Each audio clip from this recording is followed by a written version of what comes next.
আসসালামু আলাইকুম সবাইকে। It's me Samira from Akhaura Samira salon.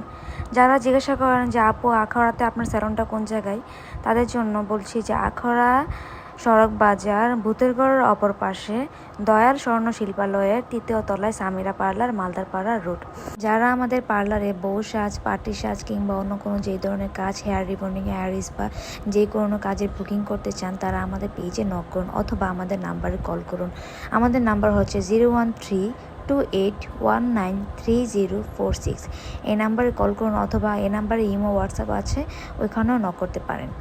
আমাদের পার্লারে এরকম অসংখ্য বউ সাজ অথবা পার্টি সাজ রেগুলারই করা হয় কিংবা বিভিন্ন রকমের অনেক কাজই করা হয়, কিন্তু ক্লায়েন্টের পারমিশন ছাড়া আমরা কোনো কিছুই আপনাদের সাথে শেয়ার করতে পারি না। আমাদের ছবি অথবা ভিডিও কোনো কিছু আপনাদের সাথে শেয়ার করতে পারি না, কিন্তু আজকের ক্লায়েন্ট আমাকে পারমিশন দেওয়ার কারণে ওনার ছবি বা ভিডিও আমি আপনাদের সাথে শেয়ার করতে পারছি।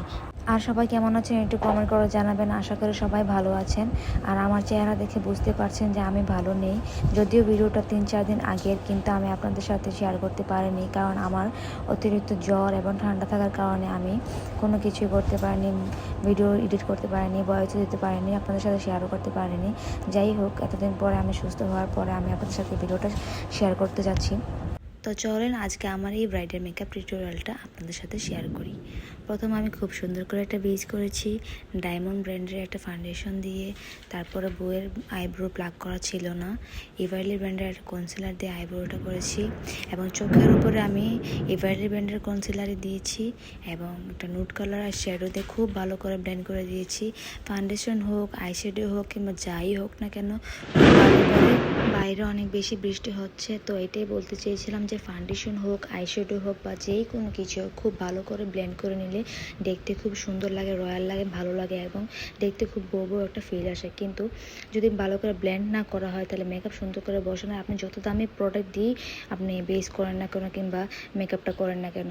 তো আমি আইব্রোটা করেছি আই ম্যাজিকের ব্ল্যাক কালারটা দিয়ে এবং চোখটা করেছি এভারলি কনসিলার দিয়ে, আর নুড কালারটা শ্যাডো দিয়েছি এভারলি গ্লিটার ইউজ করেছি এবং ব্ল্যাক কালার লাইনার এবং হোয়াইট কালার কাজল ইউজ করেছি। হোয়াইট কালার কাজল চোখের নিচে এবং চোখের উপরেও হালকা করে ইউজ করা আছে, কিন্তু ভিডিওতে এত সুন্দর বোঝা যাচ্ছে না কারণ আমার মোবাইলের ক্যামেরার কোয়ালিটি এত বেশি ভালো না, তাই।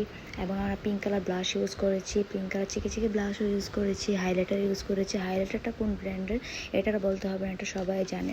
তো আমি লিপস্টিকটা দেওয়ার আগে তুলি দিয়ে প্রথম ঠোঁটটা আর্ট করে নিচ্ছি, কারণ আর্ট করে নিলে ঠোঁটটা আর ফাটা থাকে না, লিপস্টিকটা খুব সুন্দর করে বসে সাইড দিয়ে খুব সুন্দর করে মিক্স হয়ে থাকে। তো খুব ডার্ক কালার ওনার পছন্দ এবং আমার পছন্দ, দুজন পছন্দ মিলিয়ে এই খয়েরি কালারটা আমরা অ্যাপ্লাই করছি, কারণ ওনার পছন্দে আমরা সব কিছু